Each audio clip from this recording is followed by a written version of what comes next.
I wonder if we counted how many questions we've been asked in our lifetime. They begin the moment we can communicate, right? What shape is this? What color is this? What's this letter? As we grow bigger, the questions do too. What would you like to major in? Will you accept this job? Will you marry me? Are you ready to meet your baby? If you're a parent, hundreds of thousands beginning with our universal first and last name, hey mom, and the ones out of the mouths of little kids that we will remember for the rest of our lives, like, were you alive when Abraham Lincoln was president? And why is more of our body not made of the same material that our tongues are made of? One regular weekday, I was asked a question by my 2.5-year-old at the time. One very small sentence that changed the course of my life from that moment on completely.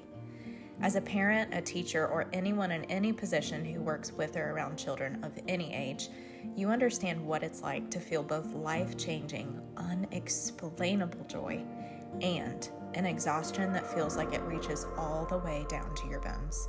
And these two feelings coexist. When she asked me this question, I was at a point in my life where the heaviness of that second feeling was the one that felt much louder. Everything day to day was starting to feel darker, heavier, more rooted. Days of this feeling turned into weeks, which turned into months, and I needed help, but I was not asking for it. Before asking for help feels like a brave or a positive thing, it very much feels like the opposite. Maybe it's because we're afraid we'll burden somebody else. Maybe it's because we so desperately want to be able to do it by ourselves, and if we admit that we can't, a piece of that feels like we're failing. It was one of those days that felt heavy and dark, and quite frankly, I just felt sad. I was sitting with my kids on the floor of their playroom, trying my best to be present. I was there physically, but not really there mentally. I was very quiet, honestly just trying to mask it for them. I didn't want those adult feelings to leak into their ball of happy that they so easily carry. Sometimes I don't think we give enough credit to what kids notice and pick up on, and at 2.5 years old, my toddler noticed.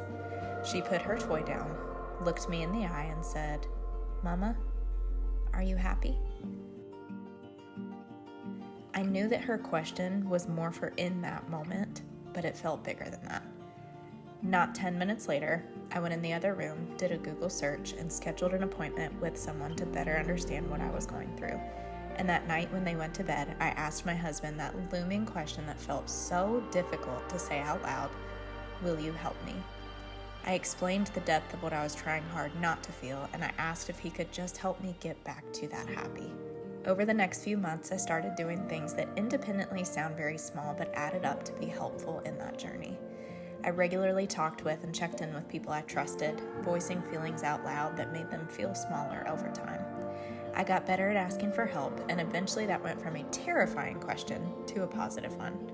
I exercised more, ate healthier, picked up books a lot more often than I picked up my phone, made more time to do special things with my kids outside of the monotony, got outside for more than an hour each day, watched positive things, said positive things, helped other people more.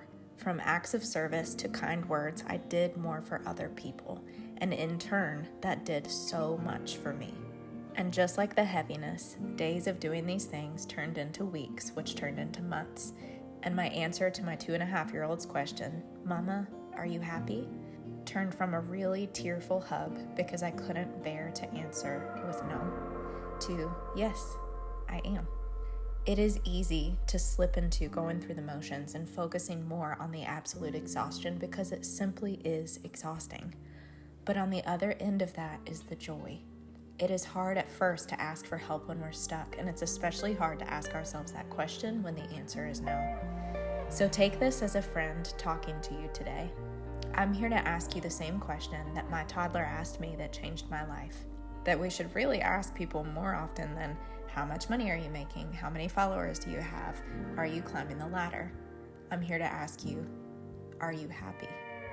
And if the answer to that right now is no, I encourage you to ask for help. Do one small, independent thing that helps you look up. Do something for someone else. Find the purpose in your work again. Take one tiny step in getting back to the happy. It's still there. We just have to dig it back up sometimes. And maybe what initiates digging it back up are two very small, very loaded questions. Will you help me? And are you happy?